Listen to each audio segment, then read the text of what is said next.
Shalom, bon Erev Shabbat, beau. Beau el Paro, Dieu dit à Moshe de venir chez le Pharaon pour lui annoncer les dernières plaies et celle de la mort des premiers-nés. Mais avant cela, il dit aux enfants d'Israël de faire 2 mitzvot spécifiques. Pourquoi 2 mitzvot? Pour leur donner le mérite de la sortie d'Égypte. Et là, nos sages posent la question, et pourquoi? Ils avaient déjà le mérite de la Emouna, de la foi. Comme dit le texte, Bischut ha-Emouna, Yatsu avotenu mitzrayim. C'est grâce à la foi, ils avaient cette foi. Pourquoi est-ce qu'il fallait qu'ils aient 2 mitzvot? Disent nos sages que quand Dieu a promis à Abraham de sortir d'Égypte, ses enfants vont sortir, il fallait qu'ils aient avec eux 2 actions principales pour contrer le manquement de ce qu'ils avaient en Égypte. En Égypte, il y avait 2 grandes difficultés, défauts. Première, ils n'avaient pas de vêtements. Ils étaient nus, dit le texte, on le lit dans la Haggadah. At erom ve'eria. Nus de mitzvot. Pas de vêtements, mais de mitzvot sont appelés des levushim, des vêtements. Il leur manquait des vêtements.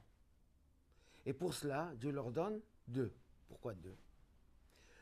Parce que, à la sortie d'Égypte, il fallait que les bénis Israël soient habillés de mitzvot. Et pour ça, il leur donnait la mitzvah de Mila. Elle existait avant, depuis Abraham.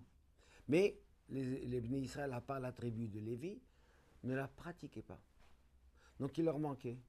Le Talmud nous raconte une histoire que le roi David, un jour, se retrouvait dans le bain, sans vêtements, et il était très triste. Il s'est dit, tiens, je suis dénudé de mitzvot.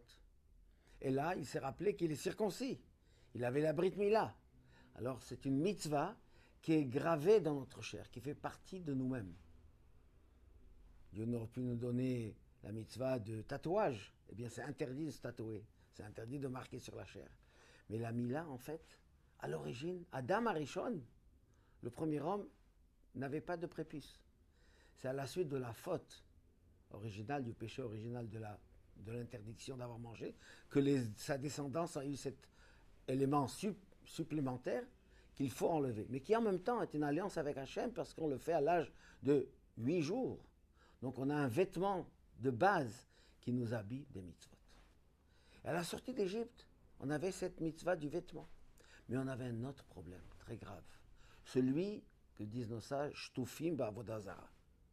On était imprégnés dans l'idolâtrie égyptienne. Les Juifs, à part la tribu de Lévi, étaient totalement assimilés aux Égyptiens. À tel point qu'ils étaient idolâtres comme eux. Et il fallait faire un acte pour se débarrasser de cette idolâtrie, mais avec un courage, avec un messirot nefesh, pour montrer qu'ils sont bien sortis d'Égypte. Pour cela, Dieu leur dit qu'il fallait prendre l'agneau pascal, qui était la divinité, qui était un animal sacré pour les Égyptiens. Et aller l'immoler, le tuer, l'égorger, c'était, comme dit le texte, il pouvait se faire tuer, il pouvait se faire lapider. Il fallait le prendre 4 jours avant, pour que ça soit bien public, que ça soit bien connu. Tout le monde voyait comment les bénis Israël prenaient l'agneau. Il dit, qu'est-ce que vous allez faire avec? On va le sacrifier, on va l'apporter pour Hachem, mais c'est notre divinité. Mais maintenant, c'est fini avec vous. Les bénis Israël ont eu cette action, ce courage. Donc ces 2 mitzvot montrent 2 choses. Une chose positive, active. La Emouna, c'est très bien, mais c'est passif. Il fallait une action active. La Mila, et il fallait une action de se débarrasser du mal, de quitter tout le mal qu'on pouvait en avoir. Et de notre génération, que nous sommes la veille de la Géoula, pareil. On doit s'habiller de mitzvot. Il faut faire un maximum de mitzvot. Chacun, diffuser, faire connaître, apprendre à tout le monde, mettre les téphilines, faire Shabbat. Toutes les mitzvot, c'est un maximum, on doit être habillé.